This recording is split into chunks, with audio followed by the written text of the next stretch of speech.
to be down here versus up there, all right? So that way I know if you fall asleep, I get to see your eyes. So what I want to do is to start off a little bit and sort of give you my credentials, because it's important to know your source of information, all right? And I'm going to give you a couple websites later on the top, because I want you to understand that just because it's on the web doesn't necessarily mean it's a good source of information. So I'm going to give you my credentials for that reason.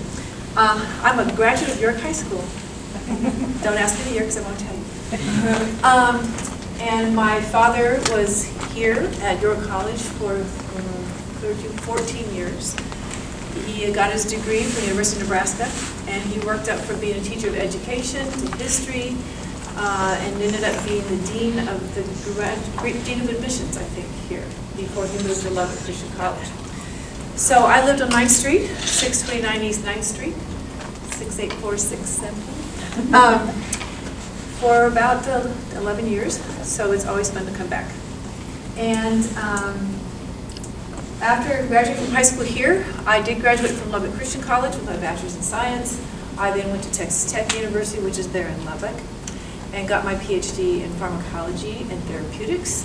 I then went to University of North Carolina and Duke to do my postdoctoral training in neuropsychopharmacology. I did a sabbatical at Yale and University of Washington, and I took my first job at Loyola Medical Center in Chicago, and then from there I went to Rush. So I've been around. I've been in Chicago a long time. It's still Midwest. It's like a big York. It's a great city, so anytime you guys want to come up and visit, it's a blast. Go Cubs. Yes, go Cubs.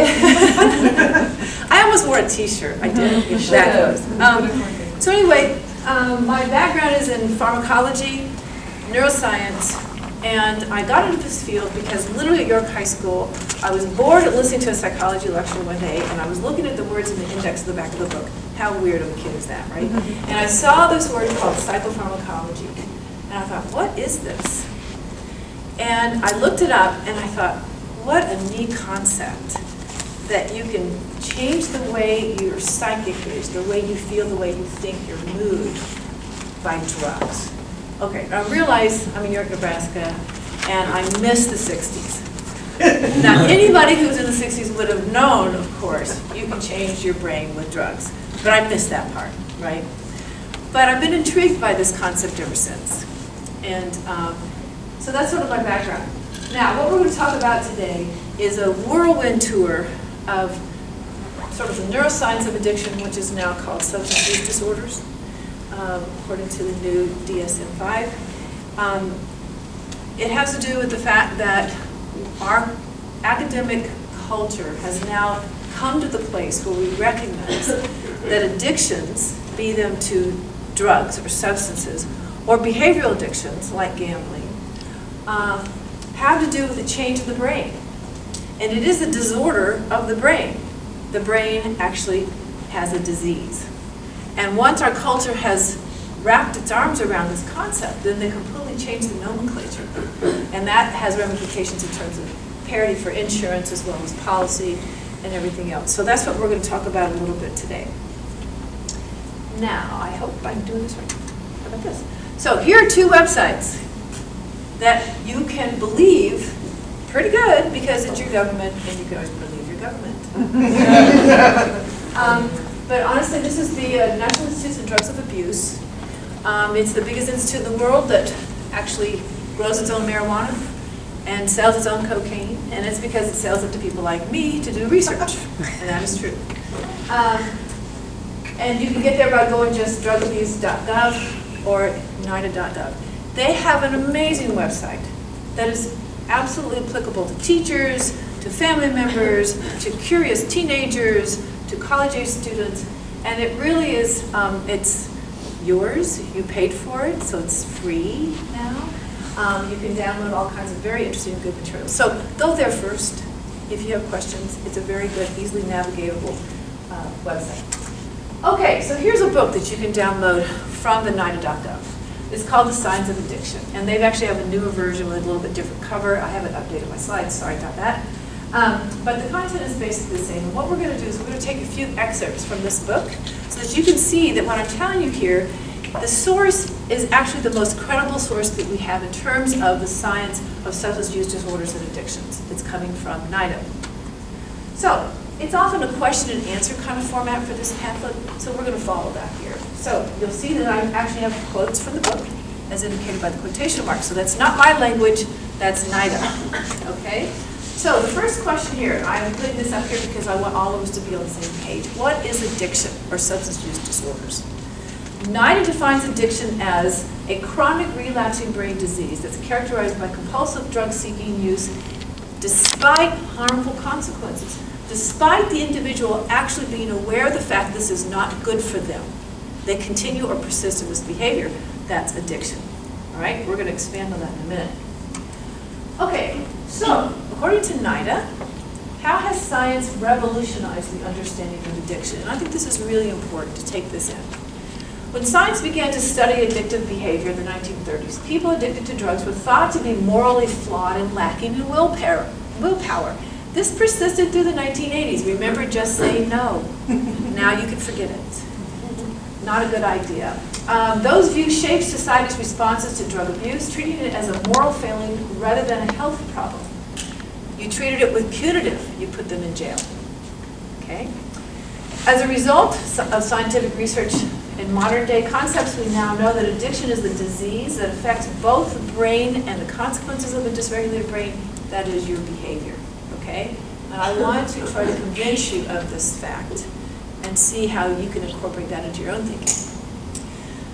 Okay, we as scientists have identified many of the biological and environmental factors and are beginning to understand the genetic variations that contribute to the development and progression of this brain disease called addiction. Scientists use this knowledge to develop effective prevention and treatment approaches that reduce the drug abuse toll it takes on individuals, families, and communities. And we're going to talk a little bit about that in that process, and I'm even going to show you some data from the brilliant scientists that are in my lab. They're all smarter than me. So first off, we're going to have a little bit of Neuroscience 101, okay? Here is your brain, cartoon of it. So if I'm looking this direction and you cut a view right down through the middle, called the mid-sagittal section, that's what you're kind of looking at. So the front end over here, my right, your left, is the front of the brain, and the other end is the back of the brain. And what you're looking at are just some general subdivisions that have a pretty major contribution to the behavior that's listed here. So you see there's parts of the brain that are very much involved in judgment, parts that are involved in reward and memory and pain, right? Now, you recognize those terms, and you probably think, well, all those things may play into substance use disorders or addictions, right? And indeed they do. And we're going to talk about that. The other thing that's important to recognize is that there are different chemicals in the brain called neurotransmitters that are very important in moving messages from one neuron to another. And these transmitter systems are linking these different brain parts that we just saw on the previous slide. And there's some that are really quite important in terms of substance use disorders or addictions. Two of them are dopamine and serotonin. You've probably heard of dopamine, the love transmitter. It's true. It makes you feel really good. So the functions of dopamine, for example, are reward, pleasure. There is motor function, because Parkinson's disease is a disease when you don't have enough dopamine, right? Functions of the serotonin pathway has to do with mood and memory, very important in eating disorders. So they're complementary systems. And the other thing that's important to recognize from these slides is that the cell bodies, the cell itself, the neuron, they're all located very, very deep inside that main part of the brain. But they have these long projections that emanate all the way around our entire frontal cortex. We have a really nice frontal cortex. We as humans are very proud of our cortex. You see how big it is. See how bumpy it is. Those undulations are supposed to make us intelligent. We'll talk about that. But you see how they're all influenced by dopamine and serotonin. So you can imagine if there's a drug that hijacks dopamine or serotonin, that is going to influence a lot of brain parts and therefore a lot of behaviors. Okay? So I just wanted you to have those visuals while we continue our dialogue here. So, why is the brain built this way? Why do we have to have dopamine and serotonin, for example? Well, the reason is we have to motivate ourselves to continue our species.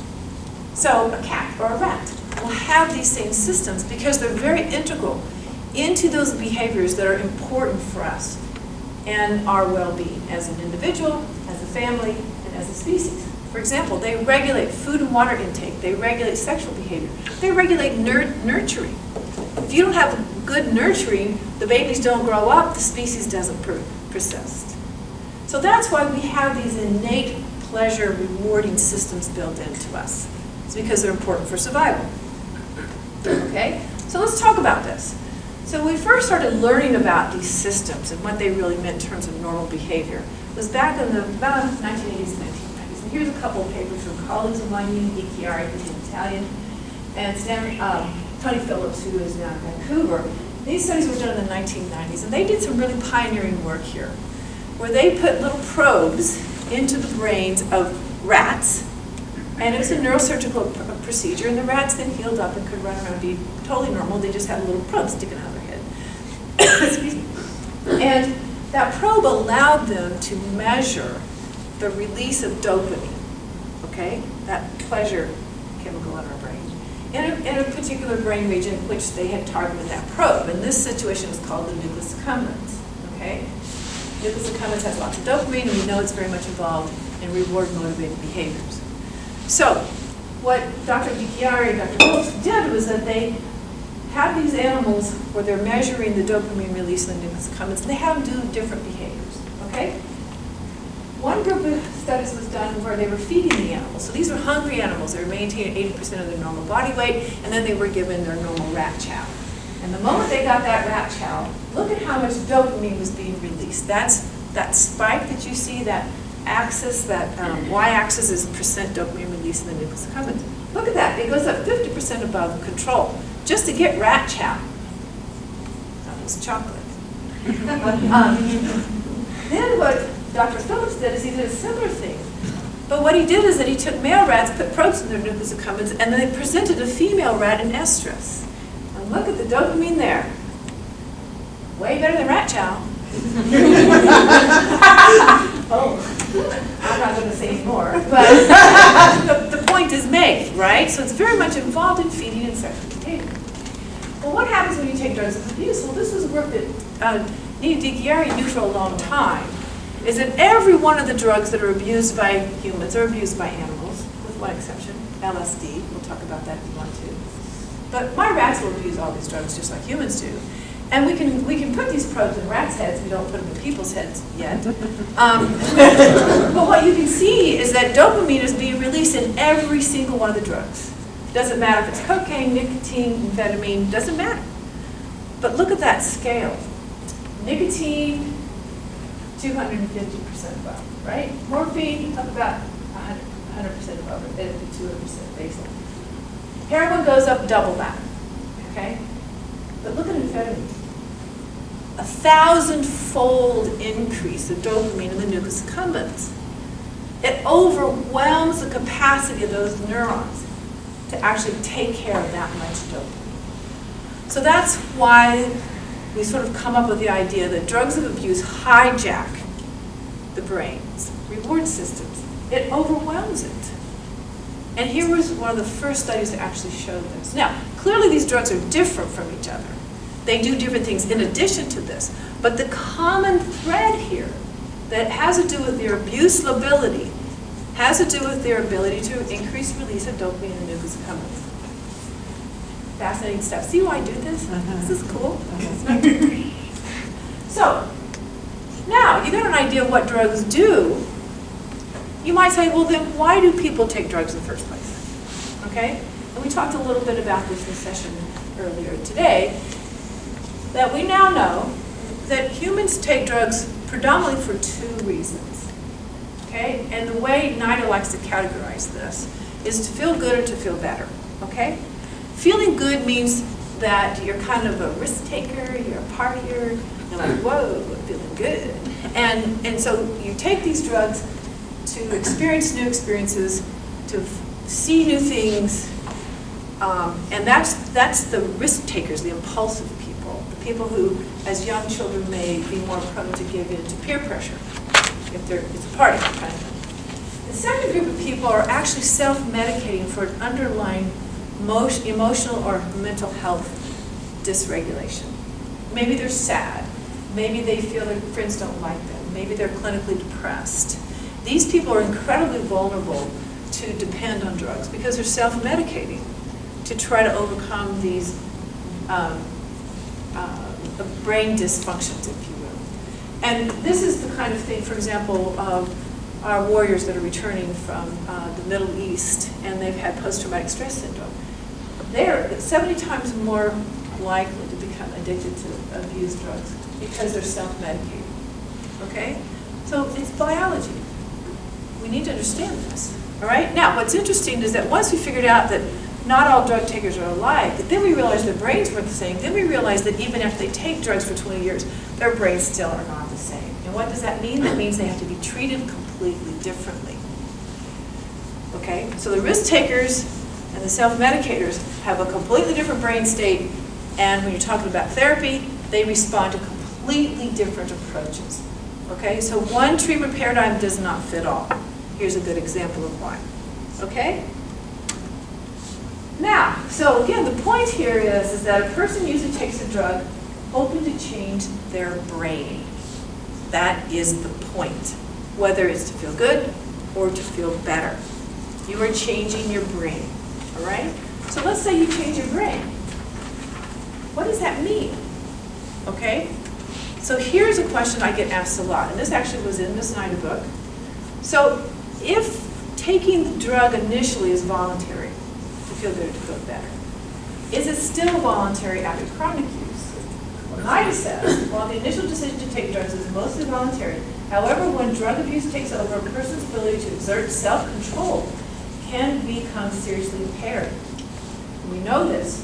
For example, brain imaging studies from drug-addicted individuals show physical changes in areas of the brain that are critical for judgment, decision-making, learning and memory, and behavioral control. Now that is profound.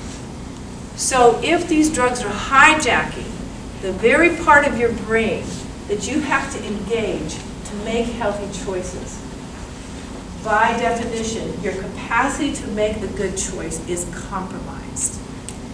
So the ability of someone to just say no is compromised. Okay? So I want you to think about this. Okay? Now, this does not mean that we're not responsible for our own health. But it does show how it's so difficult to make the right choice when confronted with these drugs. Because the part of the brain that we need to have working well is the part of the brain that has been taken over and has succumbed to the drugs themselves. And we're going to talk a little bit more about that in a minute. So, let's bear down a little bit more on our diagram of the brain. So again, we have this mid-sagittal section, here's the front of the brain, here's the back of the brain. And what we've done here is color-code a few things to sort of talk about key behaviors that are important in addictions. All right? So we've got this green part is called motivational drive. Go for it, get it, get it, get it, get it. And that has that's sort of mostly governed by the part of the brain called the orbital frontal cortex. Don't worry, there's no quiz after this talk. Just in the green parts. We're good. Okay, that has to do with the part of the brain that's right over your orbits, the eyes, and in the front part of the brain. The other part of the brain is called the prefrontal cortex, and that's really important in things like the inhibitory control capacity of an individual. So the way I like to talk about this dichotomy between the orbital frontal cortex and the prefrontal cortex is the devil and the angel sitting on your shoulder, right? So you've got the orbital frontal cortex saying, go, go, go, do it, do it, do it, do it. That's the devil, right? And then you've got the prefrontal cortex sitting over here that's the angel saying, let's think about it. Maybe we shouldn't do this. Maybe you should not eat that brownie. Because if you eat that brownie, it's 2,000 calories. That's like half a pound. And you could get really obese and you could die of a heart attack. Okay, so now you're trying to sort of balance this out. And these executive functions that we as humans are really proud of our cortex of being able to do is what actually makes these decisions for us, okay?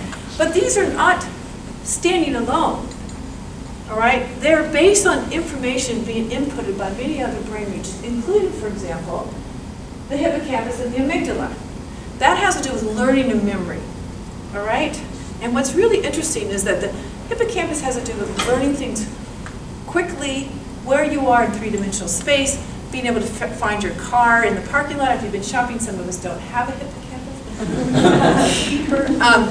Hopefully your hippocampus is being engaged right now because I'm talking to you and you're not sleeping, and hopefully you're learning something, so that would be your hippocampus. Now, if you're really into this topic and you're jazzed by it, or maybe you're angry at something I've said, now there becomes an emotional overtone in this thing you're learning. That is acquired and stored in the amygdala, okay? The amygdala is a phylogenetically very old part of the brain. It has to do with emotional memories, fear, anger, okay? So when you learn something and then you have an emotional overtone to it, like if you were in a car wreck, there's an emotional consequence that you remember very many details about that because it was emotionally relevant to you. Well, you can see if someone has an emotional sensibility about taking a drug, that might influence their capacity to make a decision about taking it again or not. That has to do with your amygdala, okay?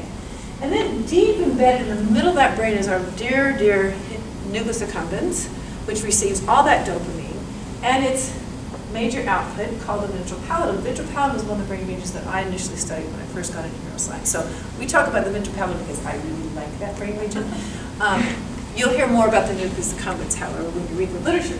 But these brain regions are very much involved in reward, like we talked about. But they're also involved in attributing significance to that reward, or salience, okay? How important is it to you now, right?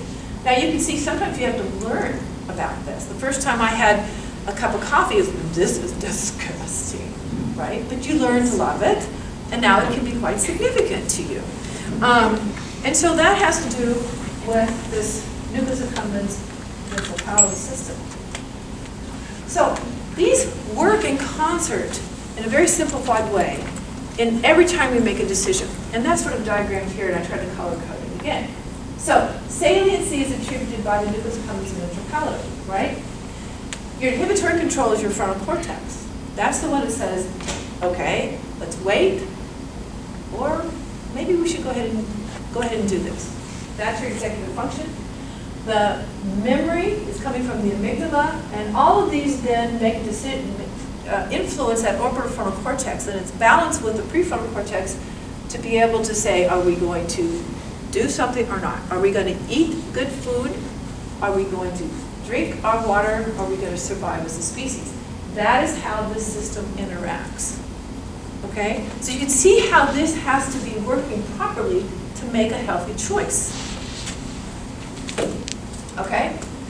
So what happens to these brain regions in people who are abusing drugs, as well as a matter of fact, people who have behavioral addictions? And I'm illustrating one here. It's a brain scan of someone who gambles, who's a pathological gambler. So what I tried to do is try to scale, these are fMRIs on the right, with our little diagram on the left. So you can sort of see the brain regions as they correspond. And the little dots and squares represent, the yellow ones are cocaine, the light blue ones I think are nicotine, the dark square is cannabinoids, and I think that yellow-green circles are gamblers. I can't remember exactly. But the point is, those are brain regions that were reduced in activity when that person was engaged in their abuse modality of choice. So that means their inhibitory control is offline. It's not working so well. And it doesn't matter if you're a cocaine addict or you're a smoker or you're a gambler. Those drugs turn off, dial down the prefrontal cortex. And your capacity to say, wait, let's think about it. I might get cancer in 20 years if I have a cigarette today. Okay? And this is just one example of how we know this to be biologically true. So, what does this decision tree look like if you have a substance use disorder? Well, that's what this modified diagram is on the right. Okay? So in the addicted brain, what happens is that you learn to like something. Okay? okay? I ate that brownie yesterday, I smelt the brownie today, and I remember how good it was yesterday, I want to eat it again today. That's my amygdala, emotional memory, and it's feeding into my nucleus accumbens ventral pallidum, and I'm saying, it was so good. Remember? And my ventral pallidum is going, oh yes, it's really important to me. I want it. Okay? And even though, and these brain regions feed to both the orbital cortex and the frontal cortex, right? But if it goes to the frontal cortex, where you're saying, I remembered, it's good, it's really important to me, but remember your frontal cortex is offline. Your inhibitory control is dialed down by these drugs. So even if it might get some information, it's not processing it well. What is processing it well is your orbital frontal cortex, your motivator, and it says, do it, do it, do it, do it, do it. And we can track this when we look at humans in brain scanning experiments where we're asking them to make these choices. This is biology. Okay? And my rats do it too. Just saying. We're not special. So, we now know that the brain has changed in somebody who has been abusing drugs or abusing other things compulsively, like candle. Okay? So that means the brain is changed, and it's changed structurally, it's changed biochemically, it's changed physiologically, and it's changed genetically. We now know that we alter our own genes. Okay? We're getting to the very essence of life here, that we're changing. So the brain is in a different state of mind. So let's talk about a couple things just to give you an illustration of this. So we talked about systems, we talked about transmitters like dopamine and serotonin. What I've done here is now taken one neuron, maybe it's a dopamine neuron, and you see it's got a cell body and it's got this long hair-like thing called an axon. The axon ends in a footprint called a terminal, all right? And that's where the transmitters dopamine and serotonin are being released. And that's when the neuron has an electrical charge, it fires, and it releases these transmitters. The transmitter then goes into this very tiny space, trust me, very tiny space. It's called a synapse. And it physically has to move across that synapse, and then it is attracted to very specialized proteins that are expressed by the neighboring neuron. These are called receptors. And when there's a good fit between the transmitter and the receptor, it's like a lock and key. Then that key gets turned, and that receptor gets activated, and it produces all kinds of biochemical changes in that neighboring neuron. Okay? So that's called a presynaptic terminal that houses the transmitter, and the postsynaptic receptor is the receiver. It's like a pitcher and a catcher. It catches that transmitter, and then it actually was able to produce an action. Now, the reason this is relevant in terms of addiction is because that space in between the presynaptic terminal and the postsynaptic element there, this synapse, is a place where drugs can sneak in and muck up that whole process. Okay? And they can muck it up by changing the presynaptic terminal effects. Maybe they're released more, or maybe you can't take it back up and sequester it to get rid of it out of the synapse like we normally would do to shorten the action. And what happens is the transmitter stays around for a long time. That's exactly how cocaine and amphetamine works. Or maybe it acts on those postsynaptic receptors to sort of mimic what a normal transmitter may do, but because your brain doesn't have the capacity to normally metabolize or chew up or get rid of those drugs, they sit there and activate those receptors. So in both cases, you're overwhelming the synapse, overwhelming the system, and you get an exaggerated effect. Okay, so that's why getting a little picture of the synapse is a good thing. Okay? Well, what we know about this is that after someone has done the same thing over and over and over and over again, whether you're an athlete and you're doing the same sport over and over again, or you're a drug addict and you take methamphetamine over and over again, what you're doing is you're changing the way the synapse looks, the way it functions, and the way it can signal. One of the ways that this changes in drug abuse is that those postsynaptic receptors actually change in the numbers that they have inserted in the synapse, or they change in the efficiency in how they act. And we know this now in humans because we've got brain scans that allow us to look at it. And here's an example of that. So what we're showing you here is looking at this dopamine receptor, so a special one called D2. I know, aren't we fancy in science? D2. And this D2 receptor is highly located in the nucleus accumbens and its neighboring brain region called the striatum. And in these scans, basically what we're doing is we're doing a horizontal section like this, and we're looking at the brain like this. So the nose is on the top, and the back of the brain is on the bottom. And you're seeing this area that has a nucleus accumbens and striatum in it. And you'll see in the controls, which are the 4 brains there on your left, that typically there's a lot of dopamine D2 receptors there. That's why it's red. Okay? Well, what you see is that on the brain scans on the right, these are taken from addicts, whether they use cocaine, methamphetamine, alcohol, or heroin. And what do you see? Less red. That's because that D2 receptor is downregulated permanently while they're using these drugs. That's like if you're a pitcher and you're throwing that ball, that dopamine ball, over and over again. Your catcher's catching. Finally he goes, enough. He covers up. He downregulates. That's what's happening here in your brain. All right? The brain is structurally different. And these D2 dopamine receptors happen to be one of the things that are commonly downregulated independent of the drug that's being used. Looks the same way for gamblers. Looks the same way for people who are compulsive shoppers. Looks the same way if you're a compulsive eater. It's interesting, isn't it? So we know there's a process here that starts when you initially take the drug to feel good or feel better. It might feel good, but then as you take the drug more and more, your brain changes. And this slide, it sounds complicated, but I'm just going to read through a few things.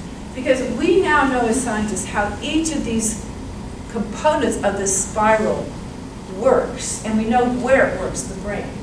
So the main important is that you have these behavioral traits of vulnerability. That might be the genetic predisposition to self-medicate. You move into the acquisition of drug self-administration. You start taking it maybe to self-medicate, you maybe go to parties. You have controlled drug use, you can stop anytime you want to, right? Then it becomes a habit, and it becomes compulsive. And then you want it even if you don't like it so much anymore, right? You've got to have it, even though you know there's detrimental side effects that you don't like anymore. You may go into binges, and what this does is it moves you in this compulsion stage, and then if you quit taking the drug, you have a higher chance of relapsing. Remember, addiction is a chronic relapsing disorder. This is the neurobiology of that disorder, and we know each of these phases what goes on. We have a good idea of what's happening. Lots more to learn, we know that. So, in the last few minutes then, I'd like to talk a little bit about recovery and treatment, because that's what we do in my lab, we study this. Because I believe we can do this. I believe there is recovery, and I believe we can help with treatment. So, first thing I want to note is that everybody knows someone who's quit smoking cold turkey, right? Recovery does happen. It can happen. Some people can do this, all right? Here's an example of recovery from methamphetamine use. Again, it's the same thing. We're looking at that striatum, okay? This marker happens to not be the D2 receptor, but it happens to be that presynaptic protein called a transporter that's involved in grabbing that dopamine out of the synapse and taking it back up so it's no longer available to produce its effect. So it's very important in controlling how much dopamine is there. Amphetamine and cocaine are these drugs that block that transporter, make it not work so well or change the way it works. And that's why you get this huge amount of dopamine that just hangs around and releases. It hangs around for a long time. It has a high concentration because it can't be taken up into the neuron again, hidden away and metabolized. So what you can see is the normal brain, there's a lot of transporters. That's the red stuff. In a methamphetamine abusing individuals, 1 month after abstinence, they still don't have any transporters. It covered up and downregulated. But in this case, after a little longer than a year, you see that protein coming back, that transporter comes back. So our brains do have an amazing capacity to regenerate. So, you know, you always hear one's an alcoholic, always an alcoholic. That can be true. It can be true. It also can be true that one can recover and live quite a normal life. Now, We're going to talk about the caveats of this in a minute. But I wanted you to know that our brains can recover. All right? But it's difficult. It's very difficult, and it's not the norm. Okay? But what is true is that these things that happen in the brain can be treated, and addiction is a treatable disease, even in those who can't recover on their own. We know this, we have data for it. So, our lab is working on developing a treatment for addiction, but we believe it's on the premise that we have to understand the neurobiology of addiction better to know what targets these treatments might be best acting on. All right? So don't forget, addiction is defined as a chronic relapsing brain disease. It's characterized by compulsive drug seeking and use despite harmful consequences. So, knowing this about addiction, we have to have a good idea of what we should expect from treatment. All right? Maybe not cure. It's kind of like cancer. Maybe not total cure. Maybe they will relapse. We should be okay with this concept. We treat other diseases that relapse, like diabetes or hypertension or asthma. If you have a friend who's an asthmatic and they decide they're going to go on a hiking trip and they have a relapse of their asthma, do you think that they have a moral failing or they're a weak individual? No, you say, oh, good heavens. Take your anti-asthma drugs and next time take them before you go on a hike and wash all your clothes and your hair or whatever. So our capacity to understand chronic relapse diseases in non-addiction scenarios is perfectly comfortable. What I would like for you to do is to take that same kind of concept and move it to a disease of the brain, not just the disease of the pancreas or of the heart or the bronchial tree, right? How many diabetics go eat a donut? Do you say you're terrible? No, is this diabetics? Yeah, is this a moral failing? I think not. So it's who we are. I really didn't expect to read it. I think you're the first ones who ever do that. So what they're laughing at is the two diabetics and the way they raise their hands. No, but we all understand that, trust me. Yeah. So, but the point is that nobody's judging you because you had a cookie, right? I would like for you all to consider thinking in terms of your friend who's trying to quit smoking or your friend who's an alcoholic and they fall off the wagon, that it's the same biology. Think of it that way. And that's what we're talking about. So, addiction is similar to other chronic illnesses, and recovery is by definition then long-term because we do have relapse. That is part and parcel to the brain disease called addiction. All right, the other thing I want you guys to sort of think about is the way we consider treatment for addiction should be on parity with the way we think of other chronic relapsing diseases. For example, if you have hypertension and you take your meds, when you're taking your meds, your blood pressure is good, right? But if you just decide I'm not taking my meds that day, what happens? Your blood pressure goes up. So what do we say? Okay, take your meds, right? But now when you're treating addiction and they're getting their medication, let's say they're on methadone maintenance and they're doing fine. They're going to work, they're not beating their wife, they're paying their taxes. Whenever I go to Congress, I say pay taxes. They're fine, okay? But if they don't get to take their methadone past 90 days and they relapse, we say, these drug addicts, it's useless. They always relapse. I would like to suggest that has to do with our capacity to maintain chronic treatment of these individuals. And you know what? Just like hypertension, it may be for life. It may be for life. And you know what? It's okay. It's okay. It's a chronic relapsing disease and it deserves chronic treatment. Think about it. So with that in mind, this is what we're looking for. Anti-craving compounds. Because we think in that drug addiction cycle, this is a good place to try to target our treatments. All right? So, yeah, craving is a good place, and we think it's pretty cool. We can get our rats to crave drugs, and then we try to make them stop. So here's a quick point I want to make, and then we're going to blow through these really quick. Understand, we talked about the amygdala and memories, okay?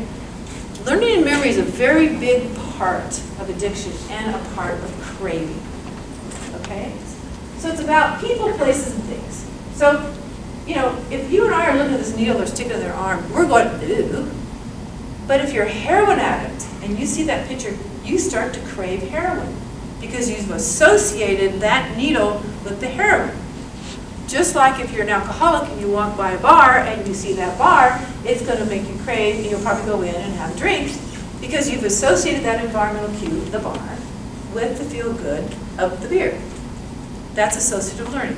That's what happens. Okay, people, places, and things. Starbucks. What are you thinking? You're thinking coffee. The word's not even up there. I took it off. Right? Marketing people get this. I go to O'Hare Airport. Every time I go there, the first thing I'm looking for is that. And they know that because I've associated that green label, that mermaid, whatever that is, with the feel-good of coffee. And so that cue will be sufficient to induce craving and induce relapse. I will go to Starbucks and I will buy a coffee. Okay? Same thing with illicit drugs. So we've known this for a while. This is a story about one of my friends, Annalise Childress, who was a pioneer in looking at this in humans. And what she did is that she took a cocaine addict and she did brain scans while she was showing them videos. Okay?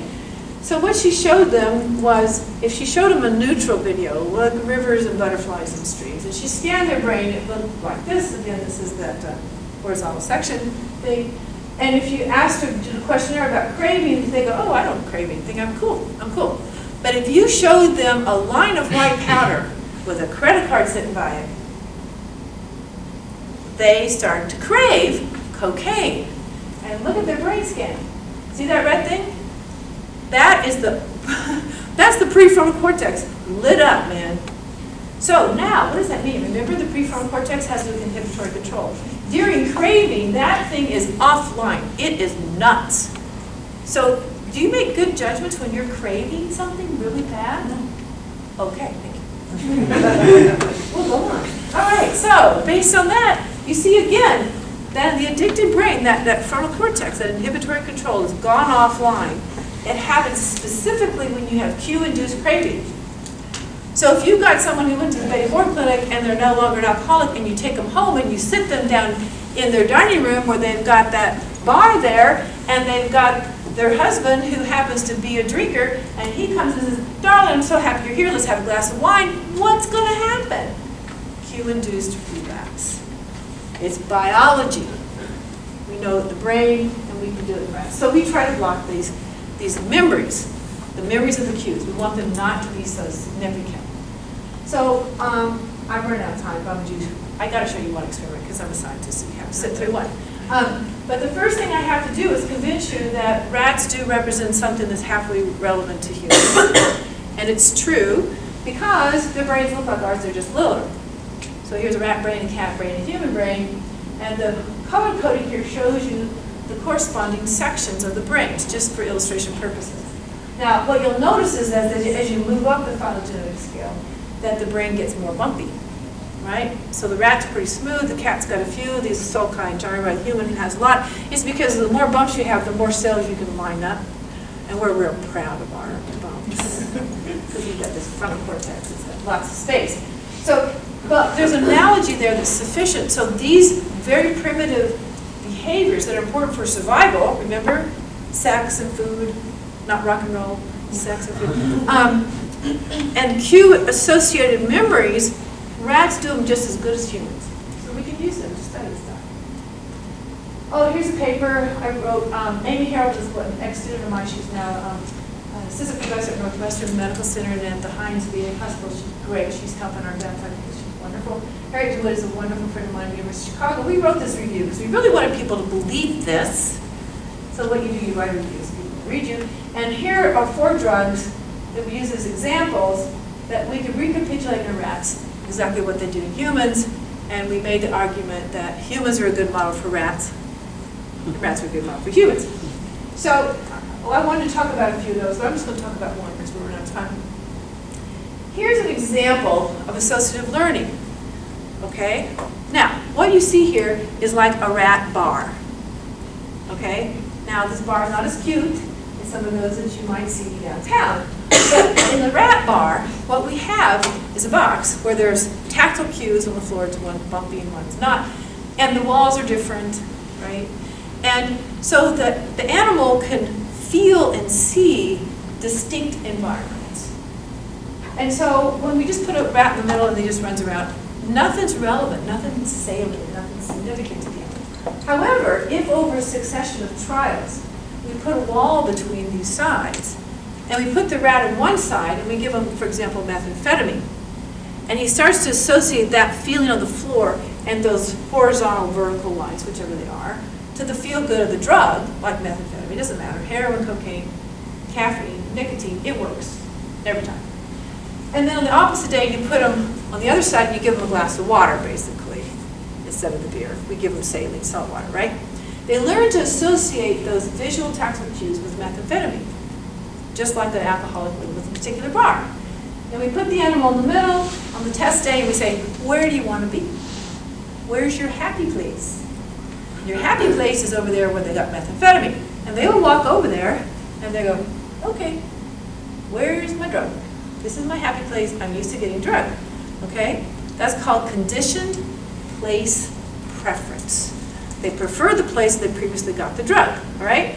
Just like if you're going to go to Nordstrom's to get your favorite shopping, whenever you walk by Nordstrom's, you got to walk in to get your shopping because you're associating Nordstrom's with the shopping, right? Same thing.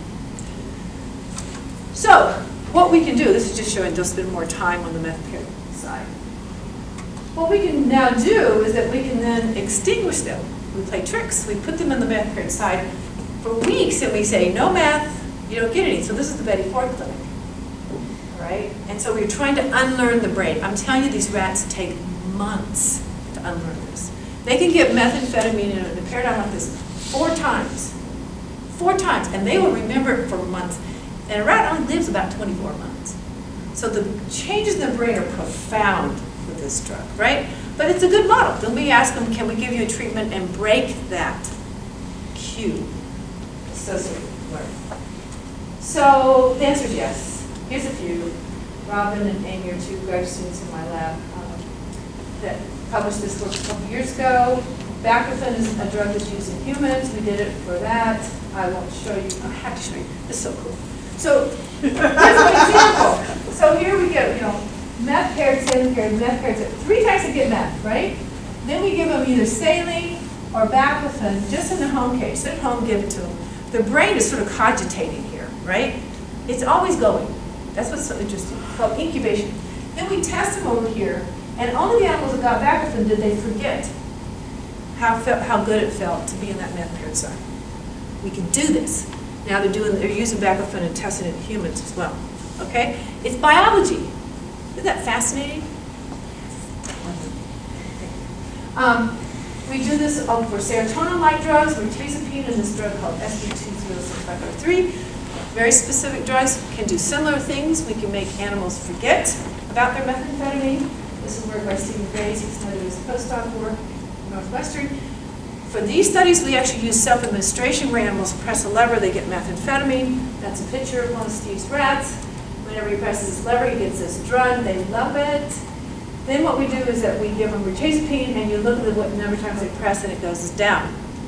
How cool is that? They don't, doesn't mean the same to me now. This is pretty impressive. If we use this very fancy new compound, which is very, very specific, look how good it is. It shuts them down. They simply don't care if it's meth or water. Okay? We're testing mirtazapine in human cocaine-abusing individuals now. All right, the last one I'm going to talk to you about is sort of the current thing happening today is a non-pharmacological intervention for drug abuse. And this is called transcranial magnetic stimulation. Awesome stuff, I love it. Basically what it is, you put a magnet over different parts of the brain. We often will do that frontal cortex for that inhibitory control. It's so important to us that it goes offline. And by passing currents through these magnets, as you know, changes the field potential around the magnet, and we can change the way the brain is firing from the frontal cortex. We can slow it down, we can speed it up. This is actually FDA approved for irretractable depression right now. We're moving it into substance use disorders. And it's very nice because you can use it, if you don't want to use drugs to treat drug abuse, this is an alternative way. It's getting good press. I really like it for special situations like for pregnant women. You don't want to give them any more drugs. There are very good implications for this. I'm really jazzed about it. We've got one paper that came out on this already looking at cocaine-dependent individuals, and we're reducing the craving by increasing the firing of this prefrontal cortex, just using these coils on top of the forehead. Lots of stuff. It's really great. So again, basically we're changing the way you make decisions. We can do it behaviorally. We can do it pharmacologically. We can block this. Moving on, we can block the spiral to addiction at this particular phase. And I wanted to leave you with this complicated picture, but basically what this is showing is 3 different views of the brain in the vertical column. And this is brain scans over many people that are summarized showing pharmacological interventions. If you're getting a drug treatment for drug abuse like methadone for heroin abuse, what parts of the brain seem to be normalized. In the middle one are just brain scans of people who went through behavioral cognitive therapy, no drug therapy, okay? Different brain regions, but if you look at that last one, you see there's some places where they overlap. And I think this is where we're going to go in the future. There's no magic pill. There'll never be a magic pill for this. But I think that by promoting extinction learning, by reducing the significance of cues, for example, we can help behavioral cognitive therapy. We might be able to even have 12-step programs. We can help faith-based programs for substance use disorders. And we've now got brain scans to show that it really does happen. They do converge, and they actually synergize. And I think that's where we've got to go in terms of substance use disorders. So, take-home message. Let's go to this. To understand the neuroscience of drug abuse is important. Understand the risk factors and protective factors. Protective factors we can talk about, but it has to do with a good health environment, healthy self-esteem. Coping skills, I think, is important to teach, especially children and adolescents when they're facing these choices to take drugs or not. And that treatment does work, and we should not judge people if they're having substance use disorders or if they're going through relapse. It's biology. My rats do that, and I don't think my rats are immoral. So thank you. Any questions or topics you want to talk about? I'm happy to do so. You mentioned that in an abusive situation, addictive relationship, that eventually can change your genetics. Does the treatment reverse those changes, or are those changes, once they're implemented, are they permanent? Well, there's a phenomenon called epigenetics. You might have heard of this. This is where the environment actually does change the genes. So you can change the genes one way, you can change them another way. It is very resistant, very difficult, takes a long time, but it many times is not irreversible. But humans, sometimes, especially if you have an abusive scenario as a child, to change it as an adult is really, really difficult, as you know. And so that's why childhood trauma often increases vulnerability, having substance use disorders as an adult, and it is very difficult to treat because of the genetics. That's a good question. You stayed for your lecture and left when I asked a question. Thank you all. Nobody fell asleep, so I appreciate your attention. Thank you.